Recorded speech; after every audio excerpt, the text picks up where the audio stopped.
Hello, everyone, and thank you for being with us today. My name is Maria Theodorakopoulou, and I have the pleasure of moderating today's session with the title Leapfrog to the Future, Bringing Augmented Intelligence into Intensive Care. Before we start, I want to thank GE Healthcare for supporting this highly anticipated session, where we will explore how artificial intelligence and machine learning are transforming critical care from research and algorithms to bedside decision-making. As we all know, the intensive care unit is a place of rapid decision, high complexity, and immense pressure. The integration of augmented intelligence into this environment is not just a technological shift, it is a paradigm shift, promising earlier interventions, more personalized care, and at the end, better outcomes for our sickest patients. Today's talks will shed light on how augmented intelligence can not only support but enhance our clinical judgment, giving us more time to focus on what matters most, and this is the patient in the ICU. Our first speaker is Dr. Ari Ercole. He is an intensivist, consultant and researcher from Cambridge University with a deep focus on the intersection of data science and clinical care. Dr. Ercole has an extensive background in physical and statistical modeling, as well as data science and computing. His research involves development of novel medical technology and its application to the treatment of the critically ill patients. His work bridges the gap between complex algorithmic models and practical bedside implementations, making sure that artificial intelligence does not stay in the lab, but truly supports clinical and clinicians in real time. His talk will take us through the journey of how we can move from theoretical models to actionable insights in the ICU. So, Dr. Ercole, the floor is yours. Please. Let's hear you. Thank you very much, Maria, and thank you very much to the organisers and sponsors of the event for the invitation to come and speak. So unusually, normally I speak a lot about sort of algorithms and the true coding, and today I'm going to really focus a little bit instead on how we get some of these AI algorithms and models actually safely deployed into clinical practice rather than just staying in the laboratory. And I just want to perhaps set the scene before we start, thinking about what we're facing in healthcare at the moment.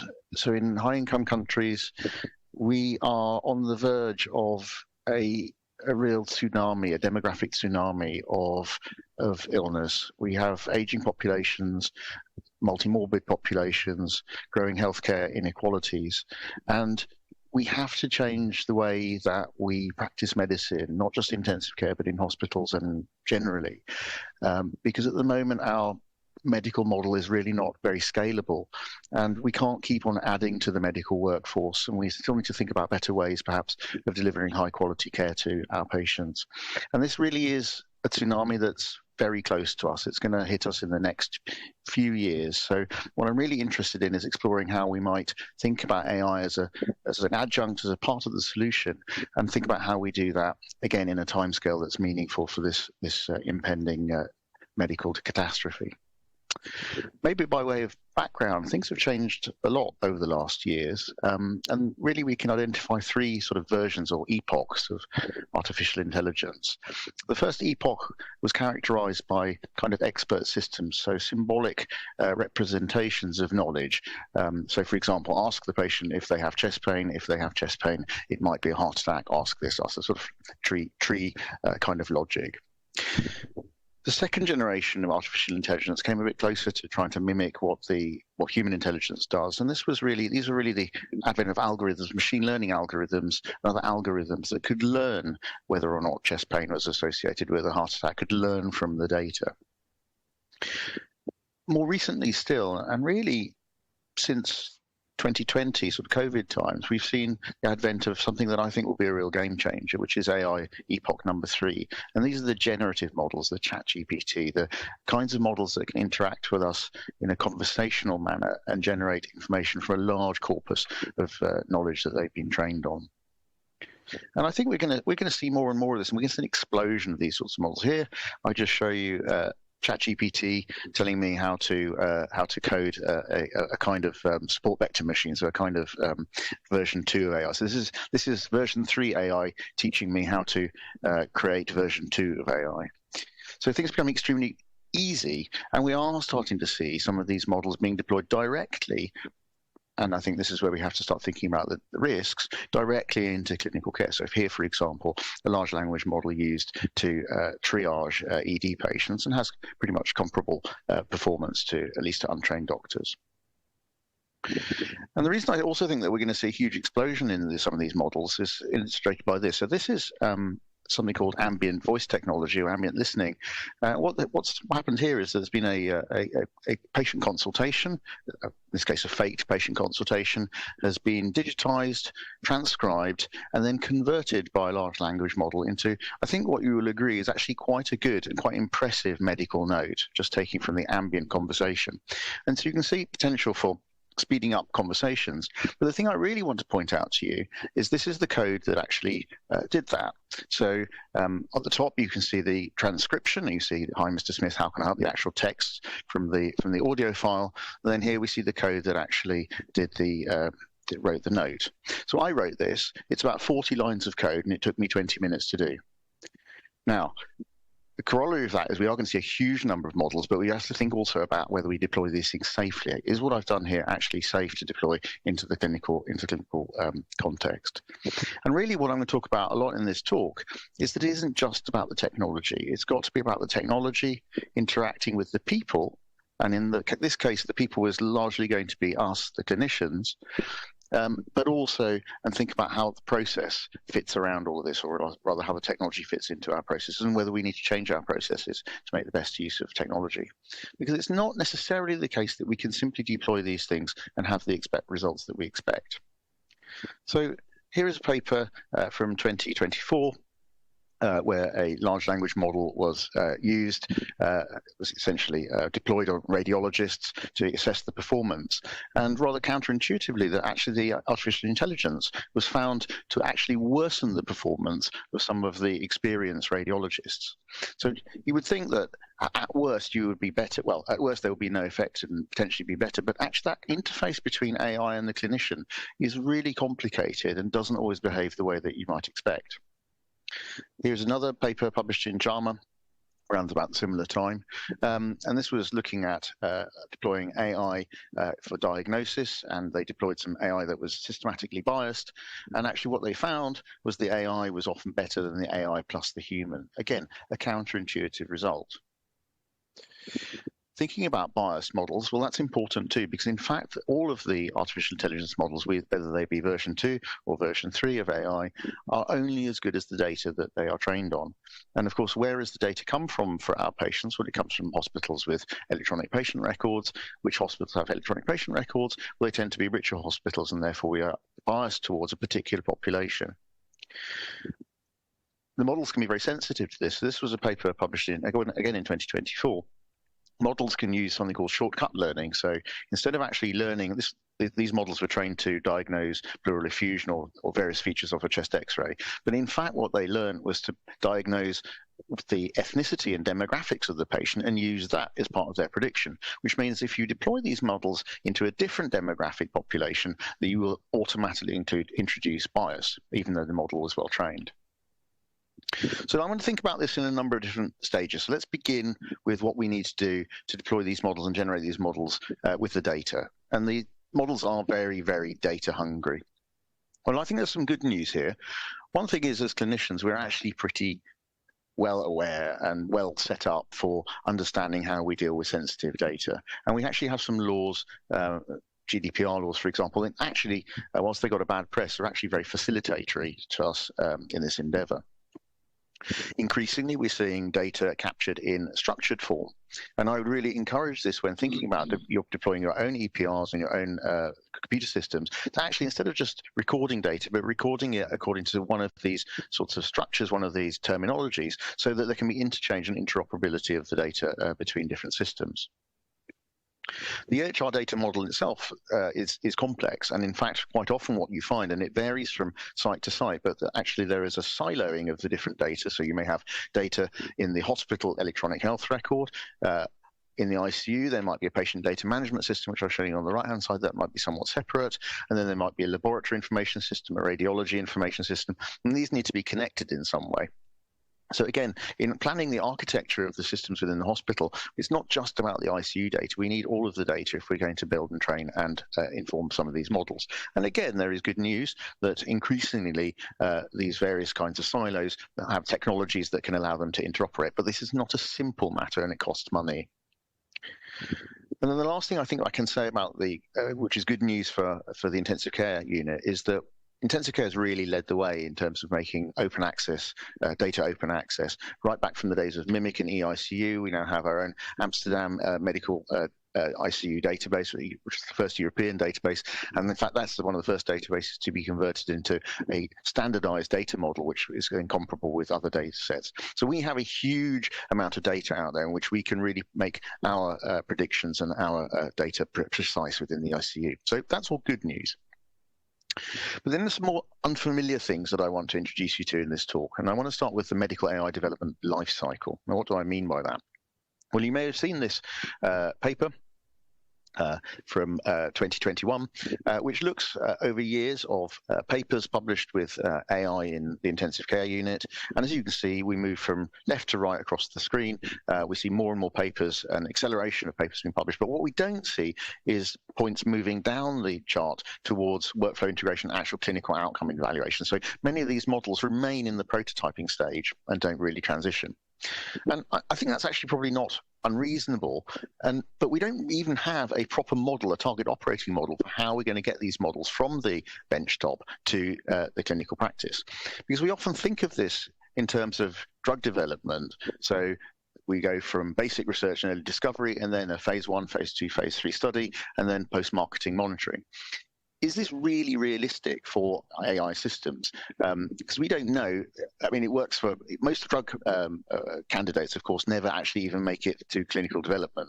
So we would expect with this kind of system that we would not see products come through, or very few products actually come through. Instead, I think what is much more likely to be seen is really what we see in the medical device industry. So we do some basic research and early discovery, and then we turn to industry to actually develop the product. Now, we don't at this point know whether the product works or not, or in terms of its efficacy, but we do some regulatory steps to make sure that at least the product is safe. At this point, we, and by we I mean us as the clinical community, need to deploy the product and deploy the product safely, and I'm going to talk a little bit about that later.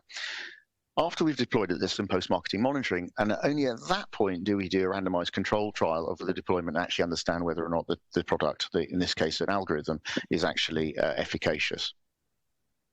So that may be a little unfamiliar to us as clinicians in terms of how we think about research, but it really fits in very well with the fact that a lot of these models really are medical devices. This is software as a medical device, and there are rules and regulations for how we deploy software as a medical device. And within Europe, those rules, those regulations are the CE approval. And the CE approval has a variety of different kinds of categories depending on the risks associated with the device malfunctioning, and is overall governed by some regulations, and this is Regulation EU 2017 on medical devices. Now, you probably may not have read this regulation, and I wouldn't recommend it. It's fairly tough going. There are some other documents that go with it in terms of how we develop software. Again, these are tough going, but I just want to show you this one, which I think is quite important. This is the software development life cycle. And what you can see is that we begin on the left-hand side with the customer needs and software development planning and requirements analysis. And then we finally move through testing and release and checking whether customer needs were satisfied. And what's really important is that we work with industry to really define what the customer needs are. And within those customer needs, that also defines what the use case of the software is. And if we start using software for things that it was not intended to, then actually we create danger, we create risk. So it's really important for us as clinicians when thinking about deploying some of these solutions into the ICU to think about it in terms of this very, very structured kind of process. And we have to be interacting with industry because they are the people that are actually going to create these devices. What about the deployment bit itself? Well, the deployment part, in the UK, we actually have some fairly strict laws around how we should deploy a medical device or any kind of digital device. But it's really important to think about what happens, not the safety, the intrinsic safety of the device itself, or just that. That's what the manufacturer will look at. But we need to think about what the safety of the device is in the environment it is deployed and how, as we are using it in that environment. And that can only really be defined by clinicians. So this is another huge role that we need to start playing when we start deploying these things so that we can understand what the risks are and mitigate against them.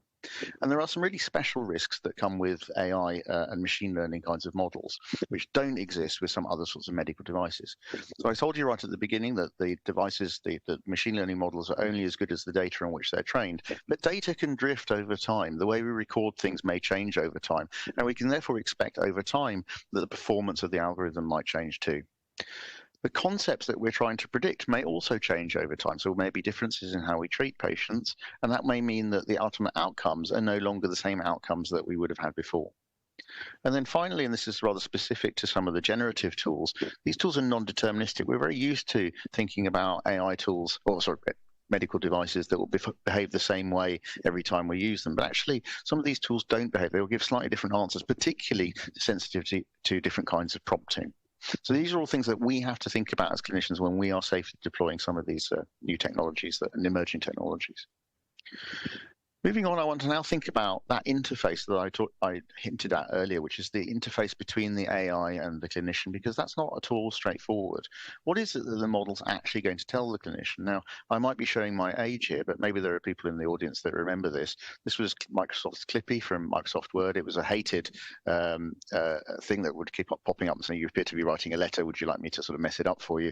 Everyone hated it. It was a thing that you disabled, cancelled, clicked out of. But we have plenty of these sorts of things occurring already in our electronic medical record. And I know in my hospital, for example, we surface something like 500,000 interruptive alerts to clinicians every month. So the alert, just thinking about some AI model that's going to give a clinician an alert is simply not going to get traction, is very unlikely to actually change behavior. And if the models don't change behavior, then they're of no use to us. It's also no good if people don't actually use the technology that we put in. And there is a whole framework, and I quite like the NAS framework, but there are other sorts of framework that thinking about what is the value proposition and what is it that actually prevents clinicians and other users from actually adopting a technology that we implement. And the main thing really is about the value proposition, actually trying to get people to understand what this is trying to do and what we're trying to achieve from the technology. Without this, again, technologies tend to be remain unused. The last thing is that, as I again hinted at the very beginning, there can be some very unexpected consequences of the AI clinician interface. So this was a randomized control trial from, again, 2021. What this trial did is it randomized a trial, and in one arm, there was this pop-up, and I'll show you a screenshot of the pop-up. And this wasn't an AI model, nothing very sophisticated, but essentially it was a model that would say, I think your patient might be developing acute kidney injury. And the outcome, they tried this in a number of hospitals, and the outcome was a composite AKI or progression or a death in the next 14 days. Now, I've just told you that we surface 500,000 of very similar sorts of pop-ups in my hospital. Most of them are ignored. So you would think that this piece of technology would at worst be irrelevant and unhelpful. But at best, maybe someone might see this and be able to intervene on these patients with AKI. It seems like at least a fairly benign intervention. But in fact, here are the results of this intervention. I'm just going to highlight this bit. This is in the non-teaching hospitals, the yellow is non-teaching hospitals before and after. And actually what you see is that this particular intervention was associated with a really quite substantial increase in the risk of death. Now, the authors explicitly say that it's unclear why this might happen. You can hypothesize that maybe patients got more fluids or something. But I think what this really goes to show is that even something that looks like quite a benign model, quite a benign intervention, quite a benign prediction, can actually, when combined with a human, can end up having some rather unexpected consequences. So lastly, I just want to turn now to think about a little bit about the economics of AI in healthcare and in the ICU. And many of you may have read this book by Eric Topol, Deep Medicine. And Eric's thesis from this book was really that what AI would do is it would deal with the menial tasks, freeing doctors up to do what doctors do, which is to do more caring. Now, I have to say, I'm not really convinced by this. I think, and I hope that is where we will end up, but I don't think that will happen necessarily in and of itself.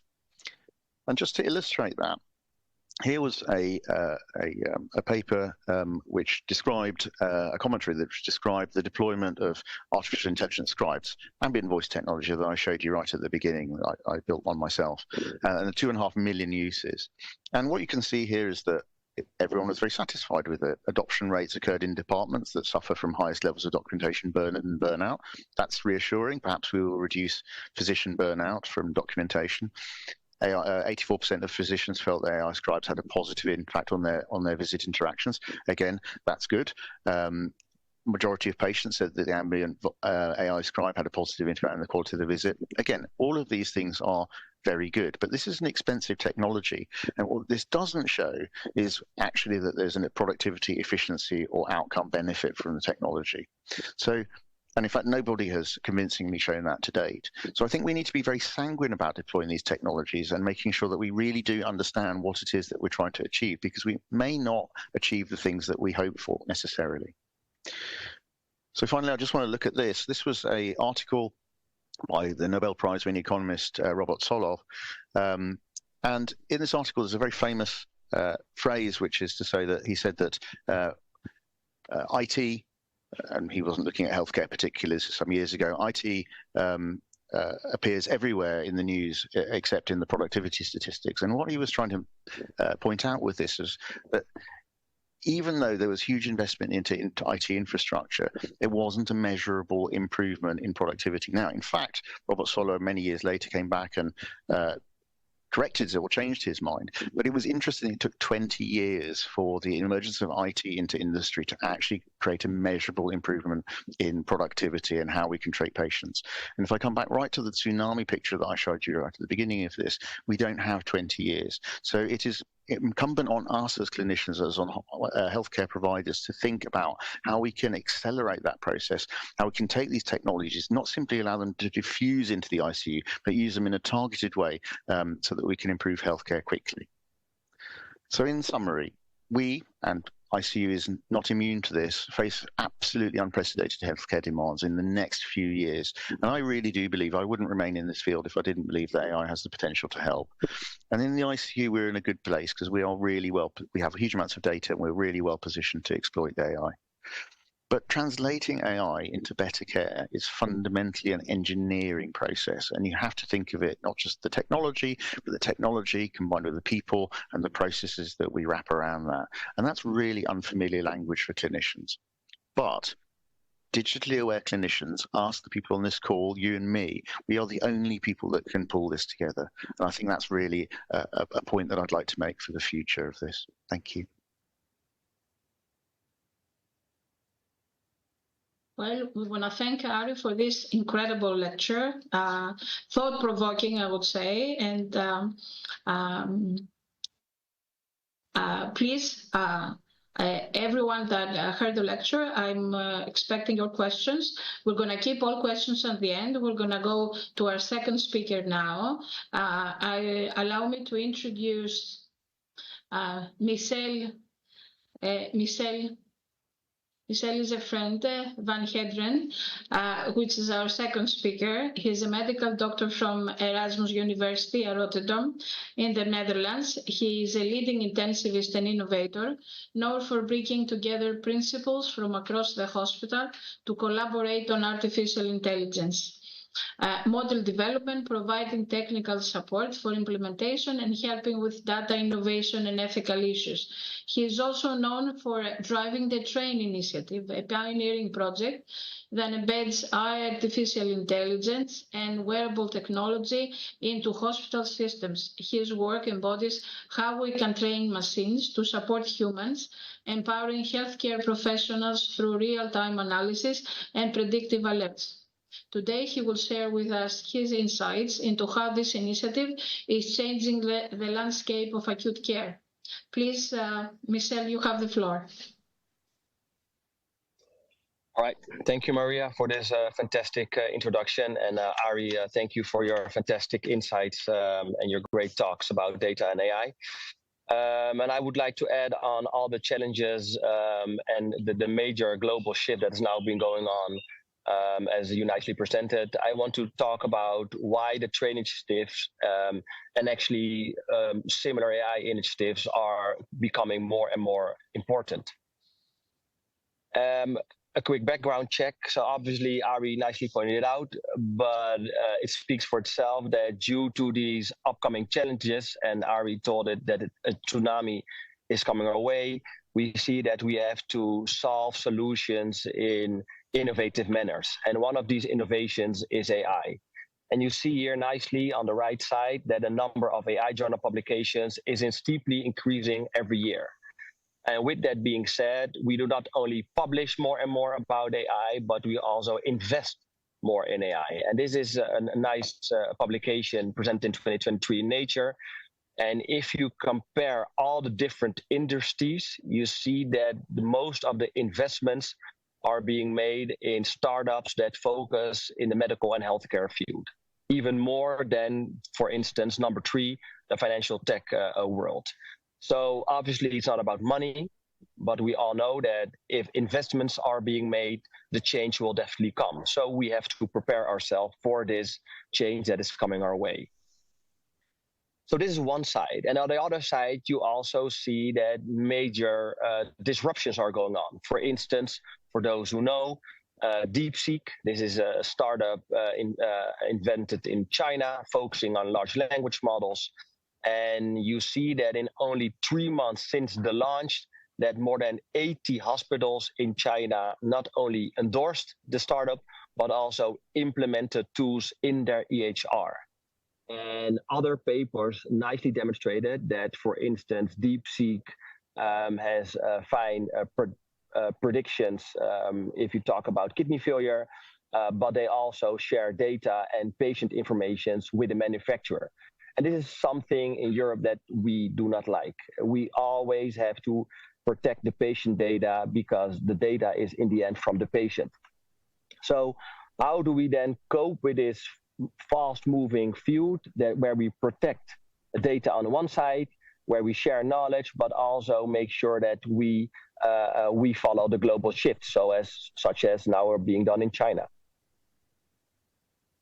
And if we now focus on why large language models are important for us as ICU physicians and in the intensive care world, this is a paper that one of the PhDs that I work with, ESICM, published 2 months ago.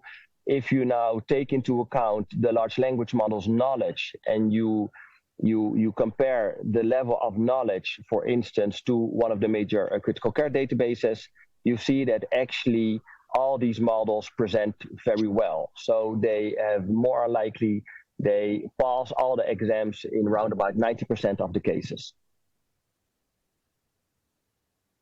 So we now know that there's a major change coming our way. We now know that investments are being made. We now know that large language models can perform very well on critical care data sets, but we also have to take into account these ethical misuse.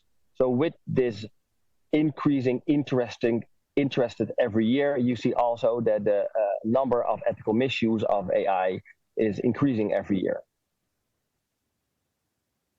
And this is maybe one of the explanations that less than 2% of all the AI models that are being developed in the critical care field move beyond the prototyping phase. And Ari nicely showed the graph already, and that was a study done by also a colleague of mine in 2021.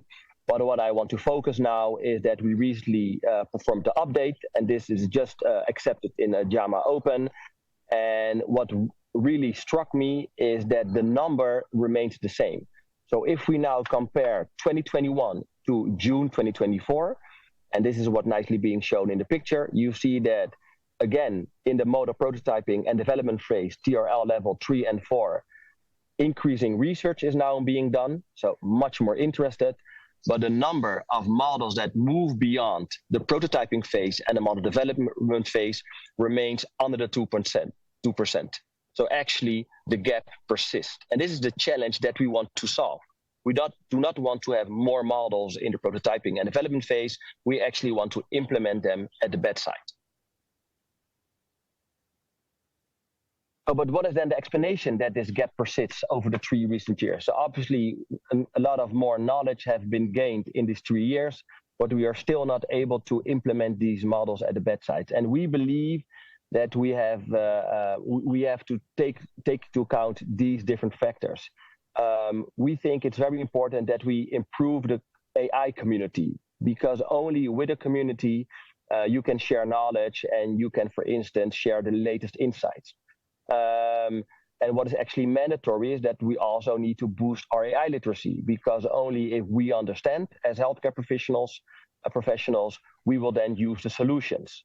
And this will become mandatory by the law within the next 1.5 years. We also need to formulate AI policies. And last but not least, we need to take into account that if we want to work with these AI solutions, you need to have technical infrastructures in place. And if I now focus back on the recent review update, you see here that if you compare 2021, that is on the top side, to 2024, you see that the majority of the models that is being published remain to have a high risk of bias. And if you then compare the use of reporting standards, which are being published every year, you see that only less than 20% of the AI publications take some sort of reporting standards into account. So we now have AI too, but remains a huge gap towards AI implementation. And I just showed you that publishing guidelines will not solve this gap and will not help us to bridge this chasm. And I want to focus on 2 major challenges. So one of the major challenges we have in Europe is that we focus a lot on regulations. And that is obviously important, but this will also make sometimes our life difficult, because these laws are very difficult to interpret. So for instance, in 2020, we have the EU data strategy. In 2022, we had a Data Governance Act. We have the AI Act, etc., etc. So if we now want to bridge this chasm and move AI models towards implementation, we have to take into account that we obviously have to oblige to the law. And this field will become even more challenging, because in the next 5 years, more than 125 laws and regulations concerning data and AI will be implemented by the European Commission.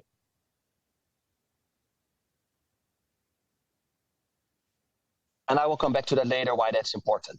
And the second thing I want to focus, and I already told it a couple of slides ago, is the ethical misuse. And Ari showed a nice example, but I want to focus on another Nature Medicine paper, is the socio-demographic biases in medical decision-making if you take into account LLMs, so large language models.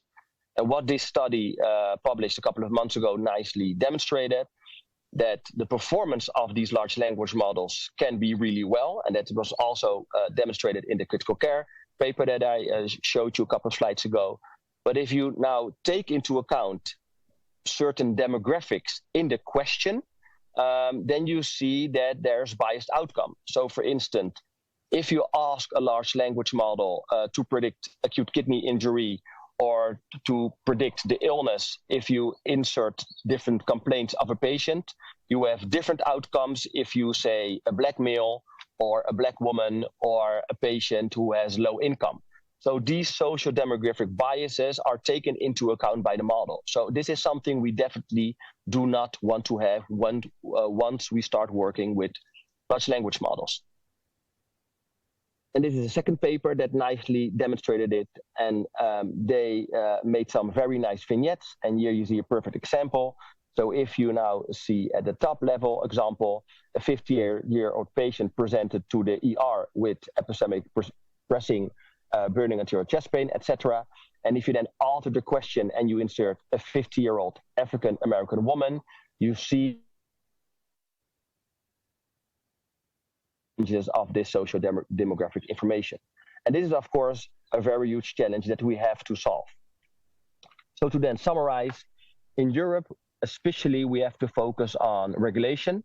we have to focus on the trust and transparency issues, because only if we solve that, we can truly bridge the gap from model development towards clinical bedside use. And we need to shape an environment where we act as a community and where we boost our AI literacy and move towards knowledge sharing. And that's exactly why we launched the TRAY network, the Trustworthy and Responsible AI Network in Europe. And this is a European consortium of leading experts in AI in healthcare to implement responsible AI principles. And it's not only the expert, but it's more or less the AI leading hospitals. So we started with its initiative in June 2024. So we launched it exactly a year ago during the Health Congress in Amsterdam. And we did it mirroring a similar initiative that was launched a couple of months earlier in the US in March 2024. And what we want to improve with this initiative is that obviously we showed you the benefits of AI, but I also shortly pointed out the challenges. So in this network, we want to make sure that we want to improve the AI quality of the healthcare providers and the models they are using and developing. We want to boost the international cooperation once we're discussing AI models or AI registry, AI literacy programs, AI challenges, etc., etc. We want to make sure that we move towards AI maturity roadmap once we talk about AI hospital providers, and we want to boost the responsible AI development due to the challenges that I just showed you a couple of slides ago.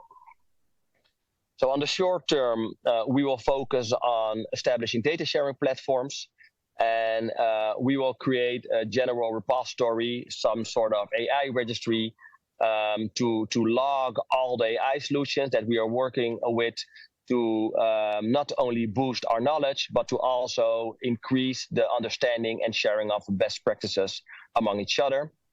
And on the long term, the TRAY want to expand this community across Europe to standardize AI validation and data use. And exactly because what we saw in our latest 2024 update is that you have all these AI model governance papers, but only 20% of the models that are out there take these model governance papers into account. So we have to standardize the way we work together with AI leading hospitals. So obviously we launched a year ago, but we are now actually coming up to speed since 2 or 3 months. And the 5 primary goals the TRAY initiative want to focus on is obviously the exchange of AI solutions and best practices. We want to boost the joint research on AI systems, so not only the models, but from challenge to implementation, and also take into account the effectiveness, cost effectiveness, clinical effectiveness, etc., etc. We want to make sure that we have a solid data background where the models are being trained on. We want to move towards data standardization, and we want to specifically focus on a European approach, because obviously we have different sets of regulation in Europe, for instance, compared to the US, and we have other specific challenges when we, for instance, compare Europe towards Africa. Obviously, we will make sure that we develop all the AI models responsibly, and we will do that together with the Responsible Ethical and AI Lab. And that is a lab endorsed by the WHO, focusing on making these high-level ethical principles tangible when we are moving AI models towards clinical implementation. The members that can join this initiative are divided in 4 different members. So we now launch this with a set of leading AI hospitals, which we now, for this presentation, call the contributors. Then we have obviously more hospitals that want to contribute knowledge, and they are happy to join. I will show you later. Obviously, we will also have hospitals that do not actually want to contribute, but want to make sure that they also can have access to the registry, so they can share best practices and they can enhance their AI understanding. So we will call them the adopters. Obviously, we work together with tech partners and other strategic partners.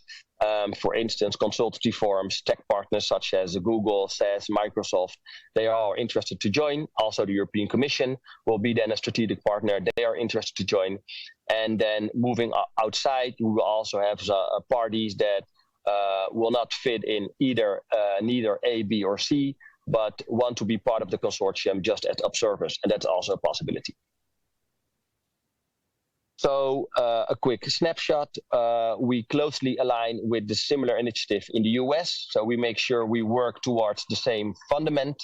So we start with now building the tools. That's actually what we are now focusing on. Then we will focus on services, and we'll make sure we work with member organizations. And that together is the AI network in Europe. So if you now look at the different phases, so we recently launched, and this is phase 1A. Now we are in the phase of getting more mature, that is 1B, and we are aiming to officially launch the network as a legal entity in March 2026. So we are now actually building the fundament. We are now doing the introductory work to make sure that we will build a solid community and a solid network. For instance, we are now building the registry, and then we will officially launch in March 2026, making sure that we operationalize this network together with the European Commission. We have a temporary program-based organizational structure. I'm serving as a president together with my colleague Stefan from Scana, Stefan Jovinge. And we have a program manager, Charlotte van Leeuwen, helping us. We have now different working groups in place. We have a working group focusing on specific EU regulations. We have a working group focusing on guidelines and AI standards. We are working on the registry, as I told you. We are setting up a solid governance, a membership vetting, and obviously how to make sure that once we are established in March, that we have a solid media outreach. And I already said it, everyone is welcome to join the train. We have different types of members that can join, the contributors, the adopters, the partners, and the observers, all being now set out in this table.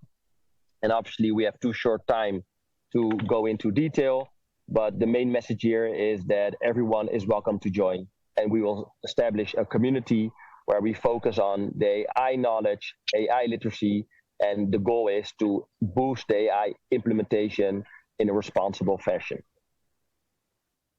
If you want to know more about this initiative, please look up this paper that was published a couple of months ago in the JAMA, where you can also read the table where we now came up with 5 upfront questions to determine the level of AI maturity in your organization if you want to work with AI models and want to primarily focus on moving these models to the bedside.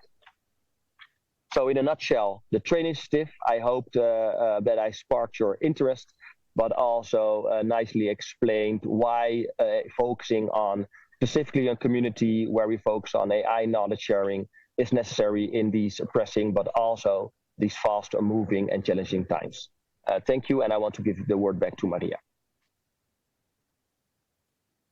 Michel, thank you for this incredible lecture, thought-provoking again, and maybe it's putting us to the right path, trying to get more involved with artificial intelligence. I don't see, let's start a question session.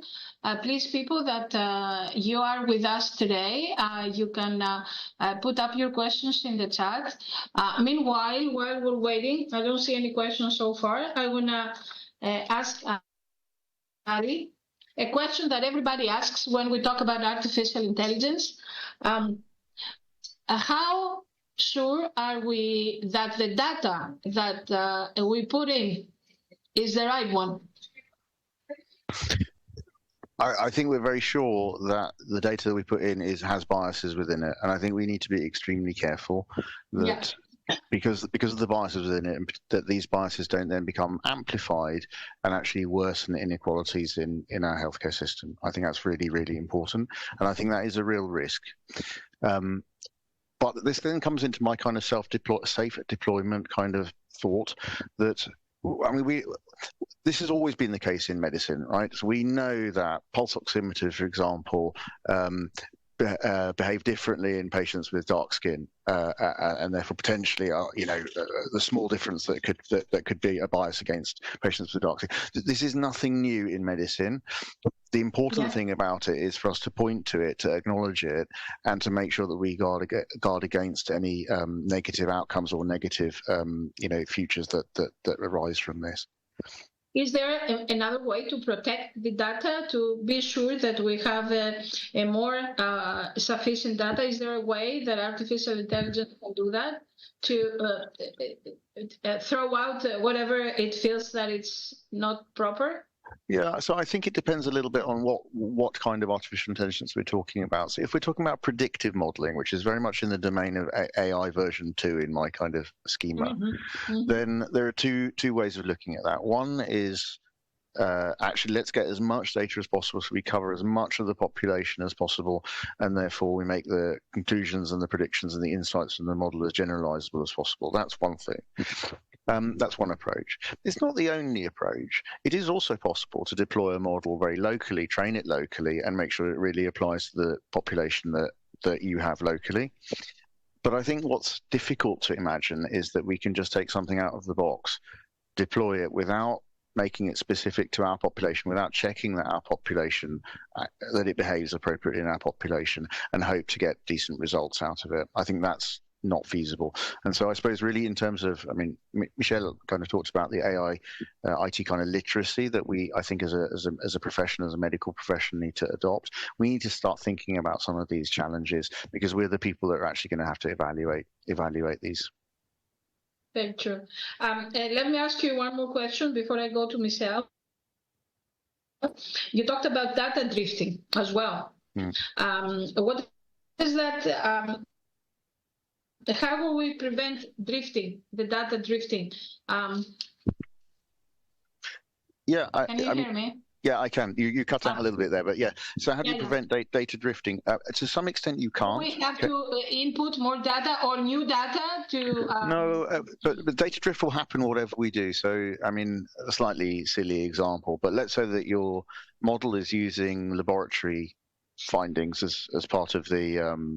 as part of its features to make its predictions, and your laboratory changes the way it conducts a particular assay. So now the normal range is different, or something is different. It is quite likely that the model will now not perform, well, it won't perform the same way, and it may be degraded compared to what it was on the original training data. So these models need to be continuously evaluated all of the time. You can't, unlike a normal medical device, you can't just deploy it and just assume it's going to keep working. And when you start to see drift happening, you have to go back and then retrain it, understand where the drift has come from, and retrain. And that's a fundamentally different thing about these technologies compared to other sorts of technology that we've had in the past. You know, if you buy something that measures cardiac output, you would expect it to measure cardiac output the same way in 6 years' time. That may not be the case with some of these algorithms. Exactly. And when, for example, guidelines change, sometimes we have to retrain it. Are doctors able? Where are doctors able to do that? Or we do have, as Michelle said, or you said as well, we need engineers to come into our field and do this job. And do new doctors have to be trained as engineers as well? So I think it's a fascinating domain, right? But I don't think every doctor has to become an engineer, and I don't think every engineer has to become a doctor. But what we do have to do, because this is fundamentally multidisciplinary, is we need to start learning each other's language, because the engineers will come up with solutions to problems that that we're not asking, and we will not understand and completely be able to exploit engineering solutions if we don't understand where they've come from as well. We have to meet in the middle and work together. Do you think the older doctors are trainable into these new technologies? I think everybody's trainable if they're motivated. But then the reality and the truth is that they have to want to, though. They do, but if I can motivate people a little bit more, this is going to happen, right? This revolution is going to happen to us, because our patients will arrive having already consulted AI models, and they will have consulted AI models that have already the biases. And so there is a real danger of so we cannot avoid this as a medical profession, speaking very broadly now. So there is a real danger that we might end up accelerating our progress to the wrong answer if we don't embrace these technologies and start thinking about what it means to us. So we can choose to engage, choose not to engage, but this will happen to us one way or the other. Great. Michelle, let me ask you something. Why do you think, you said in one of your slides that there are going to be, in the near future, about 125 new regulations in the European Union concerning AI and protection and all that. Do you think that'll be difficult for every country to implement AI? Would that be an obstacle to have a united front as we're collecting data from all European countries? Maybe each country, if it has different regulations, will be difficult to use the data or to use it to implement in an AI process? Yeah, great question, Maria. And first of all, apologies that my camera is not performing well. So I guess the answer has difficult angles. So what you see is that in Europe we focus on regulations, and for instance, comparing to other parts of the world, such as the US, they focus on less regulations, and that is because sometimes people have the mindset that increasing regulation will only stifle innovation. So that can be the case, but obviously it is not always the case. Regulations also regulations also put into place to make sure that we leverage responsible AI and that we do it on a transparent fashion. But indeed, we have to take into account in Europe that in the end, if we come up with regulations, that we also have national regulations. So we have to take into account national regulations and European regulations. So for instance, Maria, we are now working together on the Indicate initiative to make sure that we increase data sharing in Europe in the ICU field. And to facilitate that, we have to take into account both sets of regulations. We have to take into account European regulations, such as the AI Act, but also the medical device regulation, GDPR, etc. But we also have to take into account the national regulations. So that can only be done in a safe and explainable way if you know these regulations. And therefore, we are now boosting these communities to make sure that all this knowledge is gathered in one place. So if you, for instance, want to do something with data, you can just access, for instance, the train community. You can ask what the regulations on the European level are that you have to take into account when you, for instance, want to share data, but also on your national level. So indeed, I believe that regulation is very important, but we also, as end users, have a responsibility to make sure that these regulations will not hinder us to make sure that we tackle the challenges that are coming our way. Okay. I think from my perception is that it's probably one obstacle, the regulations that prevent us from bridging that gap of 2% of the prototypes developing into phase, into actual models that we can use. Do you agree on that? Well, this is actually one of the challenges, and there are multiple explanations. Ari used the triangle, people, process, for instance. So regulation is one challenge, responsibility and transparency is another one. But you also have to take into account, and Ari told it a couple of minutes ago, for instance, AI literacy, because there are multiple studies, and due to the short time we have, I didn't go into detail about this challenge. But in intensive care medicine publication 2 years ago, it is nicely pointed out that if people do not understand AI, they will not use it. So it is not only fair to say that we should focus on regulation or do less regulation. No, it is actually it has multiple challenging facets, and I believe that one of the easiest actually to solve is start to focus on AI literacy, because we as end users have to make sure that we talk the proper language, but we also have to increase the knowledge on how to work with this new innovations that are coming our way, definitely. The reason I said that is because a lot of people, the older people, let's put it this way, don't put it in a bracket, or the people that don't want to be trained, or they're happy to be trained, they use regulations as an excuse not to be trained, because as Ari said, everybody is trainable, but they have to want to, and they find regulations as an excuse not to do so. I have a question for you from the floor, from the people, Michelle, and it says, where can we find some guidelines on data quality levels to implement, to be able to join initiatives like Train? Yeah, so we are now in the brink of setting up a website. I will communicate that via the LinkedIn. So please send me an email or follow me on LinkedIn. And we will make sure that we launch the train/Europe.eu website. So that's actually the website, which will be launched in a couple of weeks. And there you can find more information. So if you then go into a search engine, for instance, Google, and you type in AI Network Europe, then you will definitely find the proper link, and more information will be available soon. And just one last question, I think. If somebody, they ask if from my people here, if somebody wants to join the IE registry that you're preparing with the Train initiative, again, it has to come in touch with you with a link, or there is a site where they can get in and...